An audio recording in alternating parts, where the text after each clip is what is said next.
Where will all that water go? Hurricane Harvey has released 14 to 15 trillion gallons of water on top of Houston since last Friday. And although the storm has left the city, the catastrophic flooding continues. Despite being flat and prone to flooding, Houston lacks a high-tech drainage system and relies on slow-moving creeks or streams called bayous to empty its floodwaters. The city's 10 bayous typically flow from west to east before going through the Houston Ship Channel into Galveston Bay in the Gulf of Mexico. The Addicks and Barker reservoirs were built in the 1940s to help contain floodwater. But the Addicks has been pushed past capacity, and the Barker may soon overflow as well. Given the speed and volume of the rainfall, surface soils become saturated quickly and are soon too full to take in any more water. This is made more difficult by the less absorbent concrete and asphalt that cover the city. Water cannot evaporate quickly either, given Houston's humid climate. And with slowly receding floods already soaking through items and property, the damage may be long-lasting. No one currently knows how long it will take for the floods to drain completely, with experts estimating it could take anywhere from a few days to possibly even weeks. Floods of biblical proportions have also been seen in other parts of the world. Terrifying El Niño storms caused flooding chaos in Southern California. 3 El Niño-fueled storms have slammed into Southern California this week, drowning the arid state in floodwater and mud. And to make matters worse, one San Diego resident's beloved dog is the storm's first victim.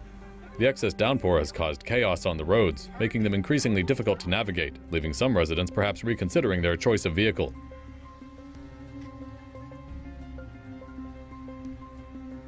This dire scene in Ventura County has become all too familiar for many Southern California residents this past week, where flash flood warnings remain in effect. And if they leave their homes, it's scenes such as this that await them. The flooding is so bad in some parts that lifeguards were called in to rescue people from cars trapped in the mud and water. California is experiencing something this week that it hasn't experienced in a very, very long time: rivers and drains overflowing with water. Scenes such as this may become commonplace with more downpours expected over the weekend and on Monday. And worse yet, between 2 and 3.5 inches of rain are expected to fall over the next 16 days. Do you live in Southern Cali? How's the downpour affecting you? Tell us your El Niño story below. Mudslide in California highway engulfs vehicles in several feet of mud. Hundreds of motorists were stranded on Thursday as Southern California was battered by a severe thunderstorm. Around 5 p.m. on Thursday, State Route 58 along California's Tehachapi Pass was hit with several inches of rain and hail the size of golf balls. Waters quickly rose within about 20 minutes of intense showers.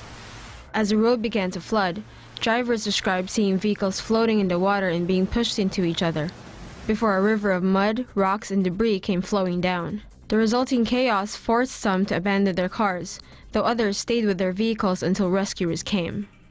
The mud flow was likely caused by a lack of vegetation holding down soil, leading to rocks and sediments falling into water channels and being swept down the mountainside by torrential rains.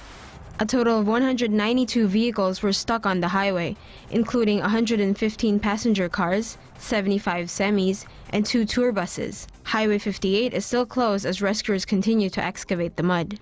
A flash flood warning remains in effect in several areas of Los Angeles County, as the National Weather Service says that rain could continue to fall until Saturday. Heavy floods killed 24 in Thailand and Malaysia. Floods in Thailand and Malaysia have killed 24 people, with more rains and flooding expected for affected areas over the next few days. The flooding is caused by a severe northeast monsoon, a weather pattern that occurs when high pressure over Russia and China strengthens moisture-rich northeasterly winds in the South China Sea, bringing heavy rains to Malaysia, Indonesia, and southern Thailand. Heavy rains cause groundwater levels to rise. When groundwater saturates a low-lying area such as a closed basin, stormwater can then cause flooding. 10 people were killed in Malaysia, and nearly 160,000 were evacuated from their homes. Floods there threaten to disrupt the country's palm oil and rubber exports. 14 people have died in Thailand so far.